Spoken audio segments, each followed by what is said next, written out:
नमस्कार साथियों, कैसे हैं आप लोग। साथियों, ये सामने आप देख पा रहे हैं ना, ये है ट्रेडिंग व्यू का प्लेटफॉर्म। और ट्रेडिंग व्यू के प्लेटफॉर्म पे हम गोल्ड को एनालाइज कर रहे हैं आज। तो गोल्ड को हम एनालाइज कर रहे हैं साथियों। हम इस वक्त 5 मिनट के टाइम फ्रेम में इसको एनालाइज कर रहे हैं। 5 मिनट के टाइम फ्रेम में एनालाइज करने का हमारा मेन पर्पज़ क्या है, क्योंकि ये जो इसका हायर टाइम फ्रेम है ना H4। तो अब मैं इसको हायर टाइम फ्रेम में आपको बताऊंगा। हायर टाइम फ्रेम पे मार्केट जो हमारे इलियट वेव की जो वेव होती है ना, सेकंड वेव, ठीक है, उसे सेकंड वेव ही कहना सही रहेगा, क्योंकि अभी वो थर्ड में डेवलप हुई नहीं है, ठीक है ना। तो उसके अंदर का जो स्ट्रक्चर होता है ना, उसके अंदर का स्ट्रक्चर हम बना रहे हैं। उसके अंदर का जो स्ट्रक्चर वो है, वो यहाँ से देखो, ये स्क्रॉल दिख रहा है आपको मेरा, यहाँ पे ये लिख रहा है लंदन क्लोज, ठीक है ना। तो यहाँ से ये नीचे से आया ये, और यहाँ से वापस ये एक स्विंग, ये स्विंग बनाया, ठीक है ना। तो ये है शॉर्ट टर्म हाई, इसको शॉर्ट टर्म हाई बोलेंगे हम, ठीक है ना। ये शॉर्ट टर्म हाई है 5 मिनट में, शॉर्ट टर्म हाई है ये, ठीक है। अब शॉर्ट टर्म हाई होने के बाद में ये जो नीचे बनाया, ये एक नीचे स्विंग बनी हुई है, ये इंटरमीडिएट टर्म लो बना है ये, ठीक है। ये इंटरमीडिएट टर्म लो, फिर ये शॉर्ट टर्म हाई, ठीक है, और फिर ये इंटरमीडिएट टर्म लो। अब जैसे ही ये इस शॉर्ट टर्म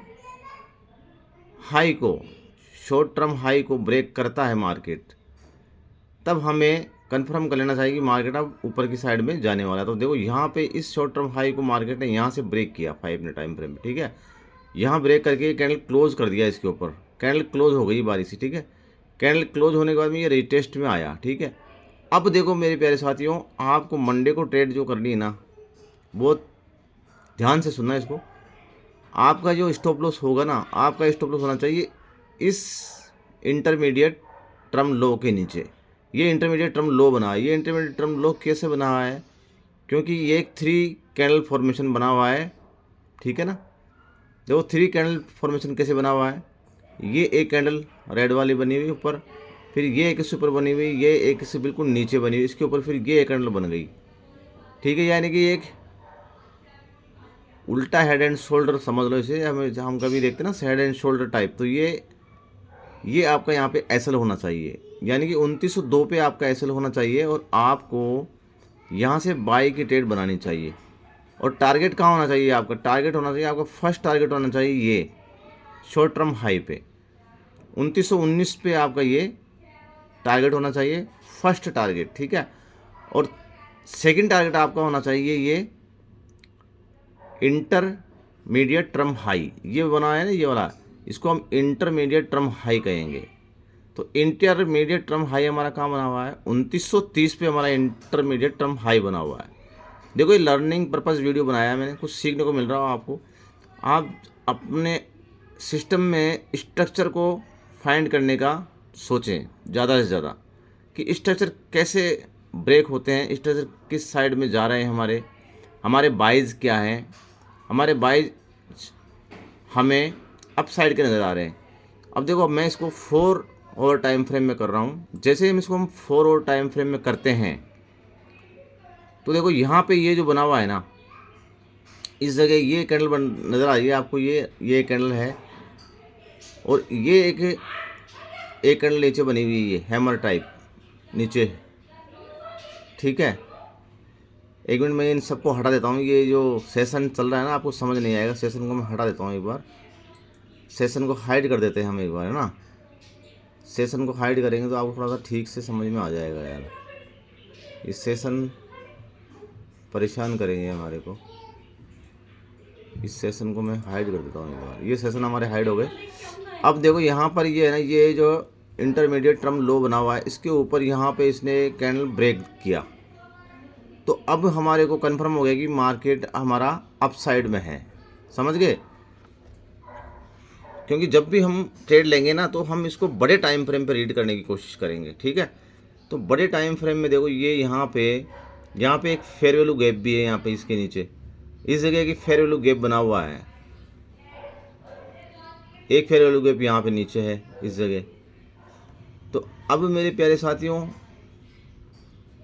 यहाँ पे ये जो सिस्टम है, हमने 5 मिनट टाइम फ्रेम में इसको एनालाइज किया तो वो यहाँ पे बन रहा है 3 कैंडल फॉर्मेशन, ठीक है ना। इस जगह बन रहा था, इस जगह कहीं पर 2902 के आसपास मैंने आपको बताया था, 2902 के आसपास यहाँ कहीं बन रहा है वो, ठीक है। इस जगह 2902 पे बन रहा है। तो अब ये हमारा स्टॉप लॉस होना चाहिए ज़्यादा से ज़्यादा हमारा 2891 से नीचे स्टॉप लॉस नहीं होना चाहिए, ठीक है। और जैसे ही एक कैंडल यहाँ पे ब्रेक होती है 2902 के ऊपर, तो हमें बाई साइड की ट्रेड लेनी है, ठीक है ना। तो यदि मार्केट 2930 के ऊपर एक अच्छे से कैंडल क्लोज हो जाती है, ध्यान से सुना मैं क्या कर रहा हूँ, 2930 के ऊपर एक अच्छे से कैंडल क्लोज हो जाती है ना, तो ये मार्केट वापस अपनी अपसाइड की यात्रा करेगा, ठीक है। तो ये छोटा सा एनालाइज था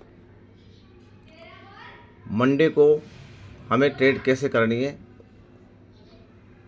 उसके पर्पज़, ठीक है ना। तो यहाँ पीछे से मार्केट आया हुआ है, यहाँ पे इसने अपना पूरा रिटेस्ट कर दिया जितना करना था यहाँ पे इस जगह, ठीक है ना। अब ये बाई साइड में बना रहा है, तो ये बाई साइड में अगर ये हम पीछे से 1 वेव लेते हैं पूरी, ये सेकंड वेव हो गई, अभी थर्ड वेव की ये फर्स्ट वेव है, फर्स्ट वेव की एक सेकंड वेव बनी है, ये जो रेंजिंग चल रही है ना, ये रेंजिंग, ये एक सेकंड वेव है थर्ड वेव की।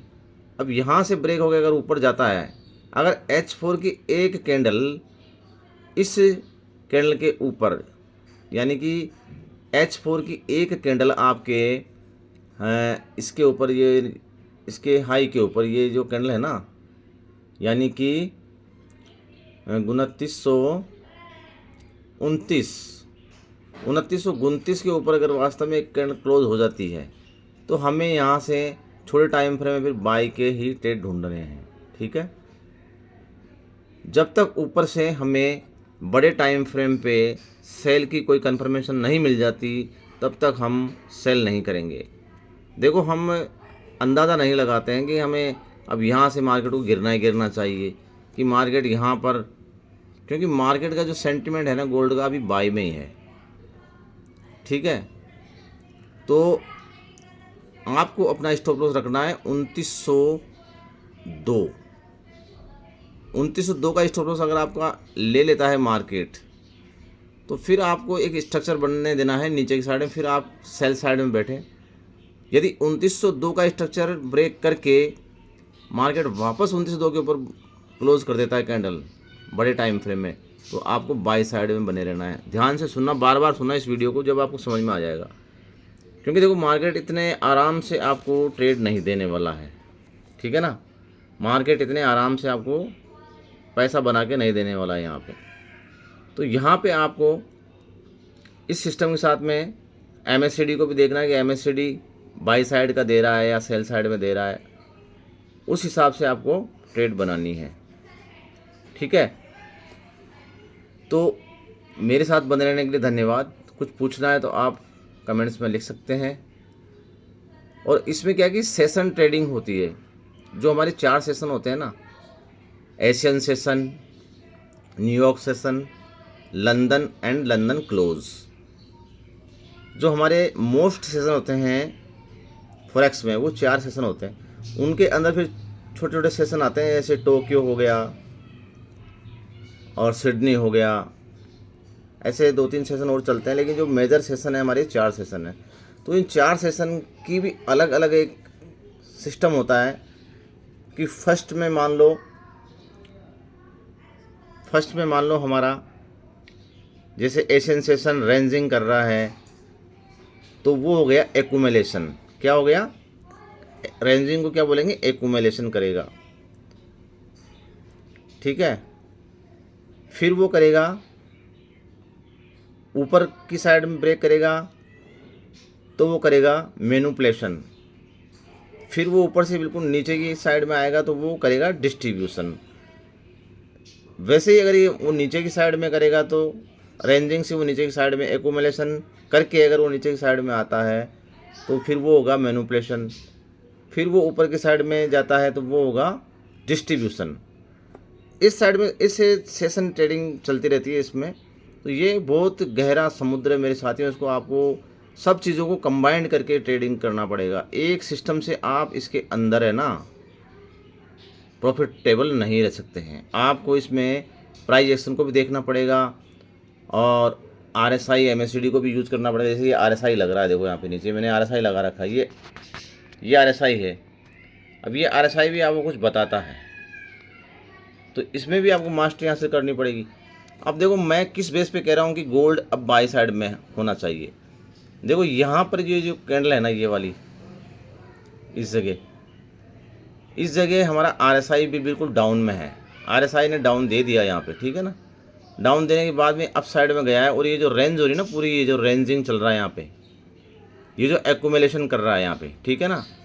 तो ये एक्यूमुलेशन देखो 50 के ऊपर ही है, 50 से नीचे नहीं है ये, ठीक है ना। तो ये मेजर सिस्टम ये बना हुआ है इसका। अगर 2835 के नीचे कैंडल क्लोज हो जाती है ढंग से तो मार्केट फिर डाउन ट्रेंड में है ये। फिर आपको कैसे ट्रेड लेनी है, देखो फिर आपको ट्रेड लेने में बड़े टाइम फ्रेम में यदि आप सिस्टम को समझते हो तो आपको ट्रेड लेनी होगी मेरे प्यारे साथियों। ऐसे आपको स्ट्रक्चर को देखना है। यहाँ पे आपको बड़े टाइम फ्रेम का अगर आपने स्ट्रक्चर समझ लिया तो आप कुछ हद तक अपने लॉस को कवर कर सकते हो। यहाँ से फिर ये इस साइड में बना। अब इसमें बहुत पेशेंस मांगता है मार्केट। यहाँ पे जैसे इसने इसको क्रॉस कर दिया, ठीक है, तो जैसे यहाँ पे मान लो ये ब्रेक हो जाता है, ये इंटरमीडिएट लो है, इसे क्या बोलेंगे हम, इंटरमीडिएट लो है। ये एक इंटरमीडिएट लो बना हुआ है। अब इस इंटरमीडिएट लो को ये ब्रेक कर देता है H4 में। देखो H4 में ही करना चाहिए, छोटे टाइम फ्रेम में नहीं देखना है आपको। स्विप कर ले तो भी आपको बाई साइड में देखना है। अगर क्लोज कर दे यहाँ पे तो फिर आपको ट्रेड कैसे करना है, फिर मार्केट में एक वापस बाइंग आएगी।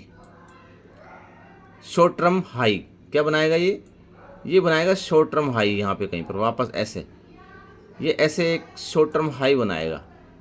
तो वो शॉर्ट टर्म हाई कहाँ तक बनता है, वो शॉर्ट टर्म बनेगा, आपको एक फिबोनाची लेना पड़ेगा यहाँ से, जो 50% पे बन सकता है, 38.2% पे बन सकता है, ठीक है। फिर वहाँ से कोई प्राइस एक्शन डाउन साइड में बने, जैसे कि बेरिश एंगल्फिंग बन जाए, हैमर बन जाए और इंडिसीजन कैंडल बन जाए, उसके बाद में फिर आपको यहाँ से सेल देखना है मेरे प्यारे साथियों।